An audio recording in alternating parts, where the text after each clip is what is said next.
Ghaziabad succumbed to rabies after being bitten by a neighbor's dog approximately 2 months ago. The Ghaziabad police confirmed the unfortunate incident on Tuesday, revealing that the boy had chosen not to disclose the incident to his family. இன்னைக்கு அந்த பையன் நம்ம கூட இல்லை.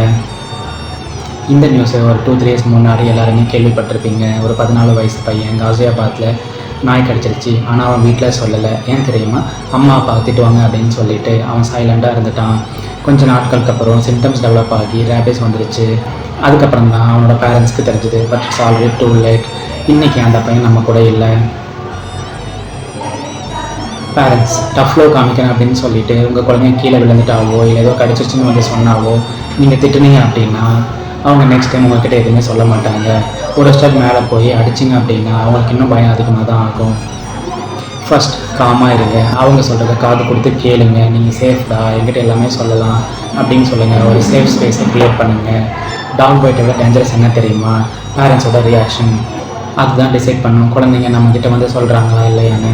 இந்த வீடியோவை save பண்ணுங்கள். உங்கள் ஃபேமிலி அண்ட் ஃப்ரெண்ட்ஸுக்கு ஷேர் பண்ணுங்கள். இந்த மாதிரி யூஸ்ஃபுல் டிப்ஸ் ரெகுலராக உங்களுக்கு வேணும் அப்படின்னா டாக்டர் சாம்படியாவை ஃபாலோ பண்ணுங்கள்.